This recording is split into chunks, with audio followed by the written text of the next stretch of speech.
It's Platt, and today I'll bring a little pineapple to the party. That's next to Platt's Beer of the Week.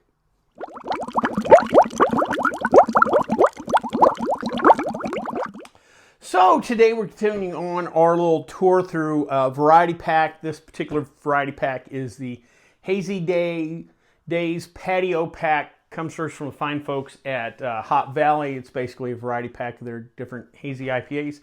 Today we're going to touch on the Pineapple Stash House. A little background onto Hop Valley. Hop Valley was founded in 2009 in Eugene, Oregon. Today they have two different brew pubs in the area, one in Eugene and one in Springfield. At one time they produced Henry Weinhard's, one of the classic old brands from the Pacific Northwest. Popular from after Prohibition up to about the early 80s when, big beer really started taking over and the regional brands by the 80s had pretty much kind of fallen out of favor.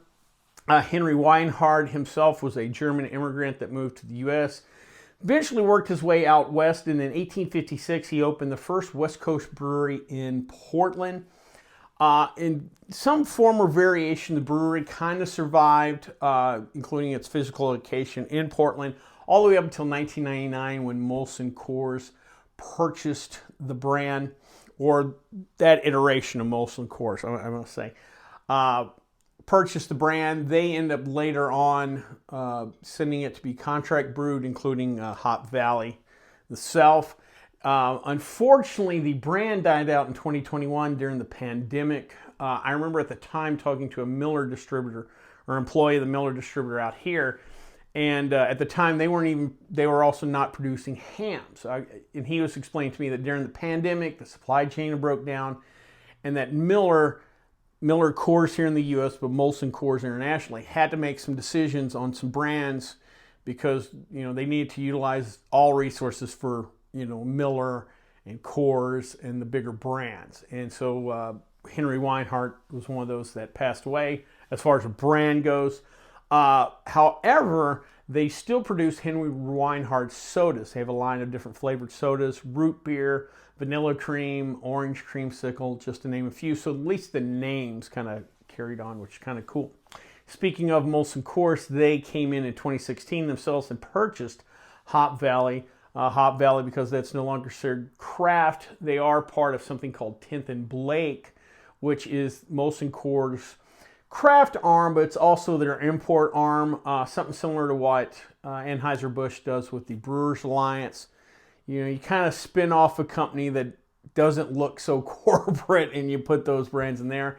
In 10th and Blake's portfolio is brands like Blue Moon, Leinenkugel, Killian, and Peroni. Real quick, let's dive into some of the other beers. They have a sub-line that they kind of refer to as a sports line, however. We'll start off with Kraken Stash IPA, 7% ABV.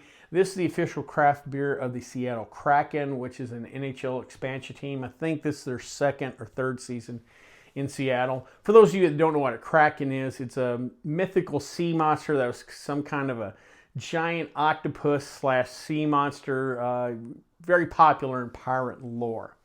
Next we have Viva Hop Vegas, a hazy IPA, comes in at 7% ABV. This is the official craft beer of the Raiders. I know in the stadium they have 2 or 3 just Hop Valley bars that will highlight their beers, and specifically Viva Hop Vegas.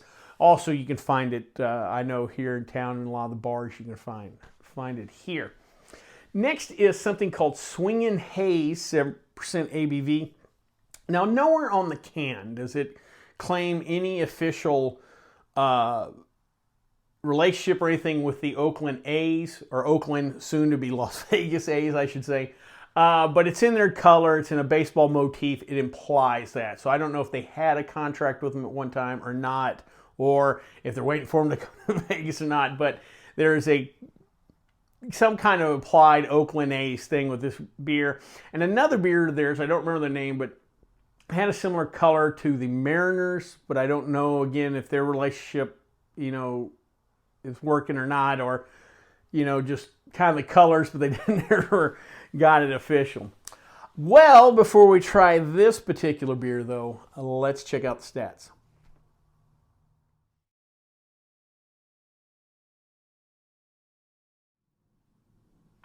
All right, folks, time to try this beer. This is actually second take. You might notice I drank a little bit. Technical malfunction, but we're still going to give this a try. Let's start off real quick with questions for Platt. If you have a question that you'd like me to answer in this section of the video, please feel free to send it to plattsboozblog@gmail.com. In the subject line, put questions for Platt. Today's question comes from Audrey Sestia, hopefully I said that right. And basically she asked, she was making homemade wine and used apple juice instead. And apparently she thought it changed color or turned a little yellowish. She was wanting to know if it's safe to drink. The quick answer to your question is yes. Whenever you're making, kind of any homemade wines, either with like a purple grape juice or apple juice, cranberry juice, whatever, you're going to have some color change. Remember that the alcohol that yeast is producing is clear, so it's going to lighten up the color. Also, you're going to have floating bits of yeast cells in there that's going to kind of cloud up, change the color. So you should expect a little color change, from that kind of deep golden color. It almost looks like a kind of a cream ale style beer, a classic apple juice. You're going to lighten that color up. The grape juice is going to go from a deep purple to more almost like a lavender type color. What you don't want is your purple grape juice turning green, or your yellowish urinish color apple juice turning orange or something like that. But as long as you're not seeing a color that's kind of unnatural, color, something you don't see in nature, you are all right. You should have some color change when you do fermentation. So enough about that. Let's get back to this beer and let me give it another try. What I'd said on the first go around, what I caught when I opened on the nose, there was something soft and sweet, but it wasn't noticeable. Hops weren't real predominant on the nose. So let's go ahead and dive back into the beer. Yeah, what I caught, and what I like about this beer is pineapple's a tough flavor to work with as far as like either making like cocktails, infusions, home brewing, because it's not a real intense flavor, and so it can get masked real easily. And especially in like a hazy IPA style of beer, hops generally would take over something like that. But this particular beer only has 31 IBUs. The hops aren't real prominent, and it allows the pineapple to come through enough to really fix the beer. Also, too, this beer has a soft enough body that it works well with the pineapple. Again, the hops aren't aggressive, so it allowed the pineapple to shine enough to really provide, something for this beer. It becomes a very drinkable beer.